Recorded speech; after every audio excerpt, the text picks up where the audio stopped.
Hello everybody, welcome back to my channel Judiciary Possible. We are currently doing the Civil Procedure Code with respect to the prelims examination for the upcoming examination of SEBI, which is going to be held on 5th of August. We have covered part 1 and part 2 of the code, and today we are going to cover part 3 of the code. But before starting and moving on with the video, please do like my videos, share it with your friend and subscribe to the channel Judiciary Possible, because together we can make it possible. तो part 3 एक बहुत ही छोटा सा part है जिसमें article 75 से लेके 78 तक हैं, और बहुत ही छोटा पर बहुत इम्पॉर्टेंट आर्टिकल सेक्शन है हमारा। और ये जो है बेसिकली डील करता है हमारा कमीशन से। कमीशन मतलब ये कोई पेमेंट नहीं होता है, बेसिकली एक हम बोलते हैं ना, एक पैनल ऑफ लोग या कुछ लोग को बुलाते हैं फॉर सम सर्टेन पर्पज, ठीक है, तो वो कमीशन होता है in civil procedure code.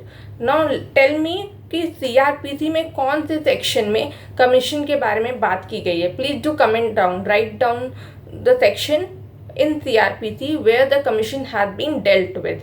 Okay, so let's move on with the commission part, which is in part 3 of the civil procedure code. Okay, now section 75 deals with the power of court to issue the summon. इसमें deal करता है कि किस चीज़ के लिए, किस purpose के लिए कमीशन इशू होता है। And remember, you have to study commission along with order 26 of the code. Okay, 26 जो ऑर्डर है वो कमीशन के बारे में डील करता है। इस सेक्शन को पढ़ने के बाद आप ऑर्डर 26 को भी पढ़ लीजिएगा। मैं अभी ऑर्डर 26 नहीं डील कर रही हूँ यहाँ पे, क्योंकि वो मैं जब ऑर्डर पढ़ाऊँगी तो मैं वहाँ पे डील करूँगी। But you guys, when you are done watching with the video, watching this video with respect to the commission, do watch and read about order 26 of commission, तो एक बार में ही कंप्लीट हो जाएगा। ओके, नाउ सेक्शन 75, जिस जैसे मैंने बोला कि it's a power of the court to issue commission. किस चीज़ के लिए आता है?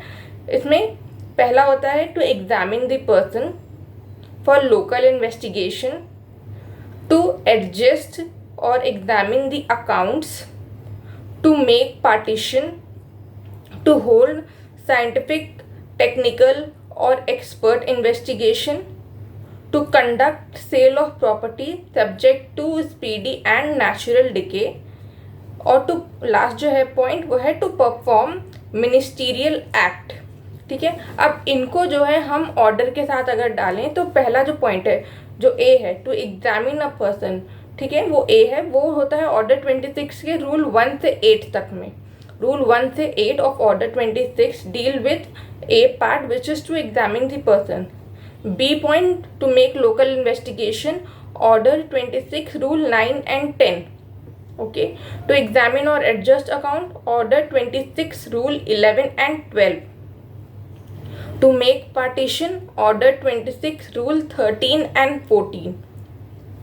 To hold scientific, technical or expert investigation, order 26 rule 10A. To conduct sale of property subject to speedy and natural decay, order 26 rule 10C. To perform ministerial act, order 26 rule 10B. Okay, then section 76 आता है, जो कि केवल हमें section number इसमें याद रखना है, जो कि डील करता है विद द प्रोसेस जब हम कमीशन दूसरे कोर्ट में इशू करते हैं। Okay, now we come to section 77। ये लेटर ऑफ रिक्वेस्ट के बारे में बात करता है। Letter of request basically a court देता है to examine a person which is outside its local limits, या उसके जुरिडिक्शन में नहीं होता है। और लोकल लिमिट्स यहाँ पे एक स्टेट के बारे में बात नहीं करता है, यहाँ पे आउटसाइड ऑफ इंडिया के बारे में बात होता है। Outside of India, section 77, letter of request. Okay, now we come to section 78, which is the last part of this which is the last section of this part, section 78. It is issued, the commission is issued by foreign court. यहाँ पे Indian court करता है foreign के लिए, यहाँ पे commission foreign court करता है इंडिया में। और फॉरेन कोर्ट की डेफिनेशन क्या है, हमने पहले भी पढ़ा हुआ है। कहाँ पे पढ़ा हुआ है वो आप मेरे को बताना। सेक्शन 2 के कौन सी क्लॉज में पढ़ा हुआ है, लेट मी नो कि 5 में पढ़ा गया है कि 6 में पढ़ा गया है। मैंने आपको उसका क्रोनोलॉजी भी बताया था कि कौन सा 5 होगा और कौन सा 6 होगा। तो let me know in the comment section कि फॉरेन कोर्ट की डेफिनेशन कौन से सेक्शन में दी गई है। ओके, तो जो फॉरेन कोर्ट कमीशन इशू करता है, तो फॉरेन कोर्ट क्या होगा, जो कि कोर्ट इंडिया में कहीं भी हो पर उसमें इंडिया की अथॉरिटी ना हो, which has not been established and has been established outside India, और उस पर सेंट्रल गवर्नमेंट की कोई अथॉरिटी नहीं होती है। कोर्ट ऑफ एनी स्टेट और कंट्री आउटसाइड नहीं है, कोई भी कोर्ट जो इंडिया के बाहर हो। बेसिकली ये 3 पॉइंट की जगह ये इसको आप 1 पॉइंट में लिख सकते हो कि वो कोर्ट जिस पे सेंट्रल गवर्नमेंट की कोई इस्टेब्लिशमेंट या अथॉरिटी नहीं होती है, और वो कोर्ट इंडिया के बाहर होता है, मोस्टली बाहर होता है। कभी कभी अगर कोई ऐसा कोर्ट होता है जो इंडिया में होता है पर सेंट्रल गवर्नमेंट के पास उसकी अथॉरिटी नहीं होती, उसको हम फॉरेन कोर्ट बोलते हैं। वो जो कमीशन इशू करता है वो सेक्शन 78 के अंदर करता है। इंडिया जब फॉरेन कोर्ट को कमीशन इशू करती है, वो लेटर ऑफ रिक्वेस्ट के फॉर्म में यूज़ करती है, इशू करती है, वो सेक्शन 77 में डील करते हैं। सेक्शन 75 हमने पढ़ लिया कि power of court to issue commission की, वो किस चीज़ के लिए कमीशन इशू करता है, वो पॉइंट्स हमने पढ़ लिए हैं, और उसका corresponding order with respect to rules हमने वो भी पढ़ लिया है। एंड देन सेक्शन 76 जो कि लीस्ट इंपॉर्टेंट सेक्शन है, वो प्रोसेस दिया हुआ है कि हम जब कमीशन दूसरे कोर्ट में, इंडिया में ही दूसरे कोर्ट में इशू कर रहे हैं, तो वो प्रोसेस क्या होगा, वो सेक्शन 76 में दिया हुआ है। प्रीलिम्स के पॉइंट ऑफ व्यू से इस पार्ट में केवल इतना ही इम्पॉर्टेंट है।